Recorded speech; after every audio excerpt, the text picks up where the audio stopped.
शांतीब्रह्म एकनाथ महाराज चतुर्थ शतकोत्तर रौप्य महोत्सवानिमित्त सप्ताहाचे आयोजन मनमाड परिसरातील बुधलवाडी येथील महर्षी वाल्मिकी स्टेडियम या ठिकाणी शांतीब्रह्म एकनाथ महाराज चतुर्थ शतकोत्तर रौप्य महोत्सवानिमित्त अखंड हरी नाम सप्ताहाचे आयोजन करण्यात आले असून शनिवार दिनांक 4 मे म्हणजेच गुरुवारपासून या सप्ताहाला प्रारंभ होणार असून रविवार 12 मे 2024 पर्यंत हा सप्ताह सुरू राहणार आहे। मनमाड शहर पंचक्रोशीतील भाविकांना न भूतो न भविष्यती अशा अनमोल ज्ञानामृत पर्वणीचा लाभ या निमित्ताने घेता येणार आहे। या अखंड हरिनाम सप्ताहाचा लाभ घेण्याचं आवाहन आयोजकांनी केले आहे। याबाबत अधिक माहिती आवाज जनतेचा न्यूज वाहिनीशी बोलताना आयोजक भ एकनाथ महाराज सदगीर यांनी दिली आहे। आवाज जनतेचा न्यूज मुख्य संपादक अनिश शेख मनमाड। आपल्या कार्यक्रमाचं ठिकाण म्हणजे क्रिकेट मैदान वाल्मिकी स्टेडियम या ठिकाणी भव्य दिव्य मंडप राहणार आहे। त्यामध्ये संध्याकाळच्या सत्रात 10,000 लोक राहतील असा माझा अंदाज आहे। सकाळच्या सत्रामध्ये 5,000 लोक राहतील असा अंदाज आहे।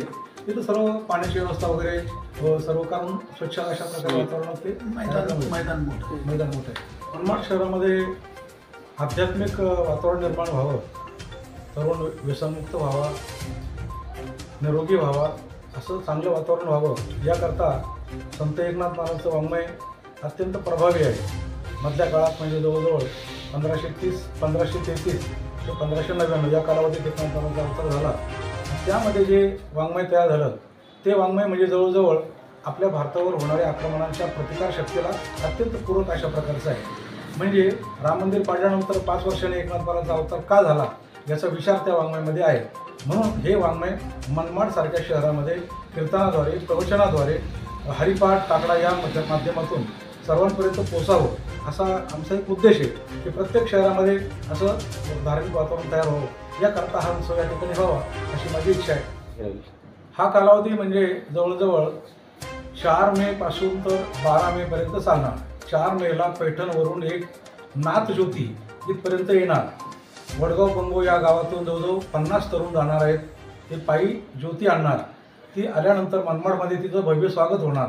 त्यानंतर 3 तास म्हणजे 7 पासून तर सकाळी 10 वाजेपर्यंत म्हणजे 3 तास त्या ज्योतीची संपूर्ण मनमाडमध्ये मिरवणूक होणार आणि मिरवणुकीमध्ये भानुदास एकनाथच्या अशा प्रकारच्या सात्विक संत महात्म्याच्या नामस्मरणाचा जयघोष होणार आणि संपूर्ण मनमाड शहर या घोषणेच्या माध्यमातून, संतांच्या नामस्मरणाच्या माध्यमातून पवित्र व्हावं, चांगल्या प्रकारचं वातावरण निर्माण व्हावं आणि त्यानंतर मग 10 वाजता आपल्या ठरलेल्या नियोजित सप्ताह मंडपामध्ये म्हणजे क्रिकेट मैदान यामध्ये 10 ते 12 या ठिकाणी कीर्तन होणार। म्हणजे ज्योतीची सांगता होऊन कीर्तनाला सुरुवात होणार।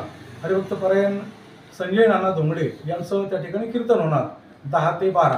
त्यानंतर मग संध्याकाळी नियोजित कार्यक्रम हरिपाठ, प्रवचन वगैरे होऊन पुन्हा 7 ते 9 कीर्तन होऊन सप्ताह पहिला दिवस पार पडल्यासारखं होईल आणि दुसऱ्या दिवसापासून नियोजित सकाळी काकडा, त्यानंतर परत पारायण, भागवताचं पारायण, पुन्हा 10 ते 12 कीर्तन, त्यानंतर परत दुपारी महिला भजन, पुन्हा त्यानंतर प्रवचन, पुन्हा हरिपाठ, पुन्हा कीर्तन वगैरे असा दैनंदिन कार्यक्रम चालणार। म्हणजे 7 दिवस सकाळी 7 कीर्तनं, संध्याकाळी 7 कीर्तनं, प्रत्येक कीर्तनानंतर पंगत राहणार। म्हणजे सकाळी 7 पंक्ती, संध्याकाळी 7 पंक्ती अशा 14 पंक्ती होणार, 14 कीर्तन होणार आणि 15वं काल्याचं कीर्तन होणार। अशा प्रकारचे कार्यक्रम होऊन आणि सप्ताहाची 12 तारखेला सांगता होणार।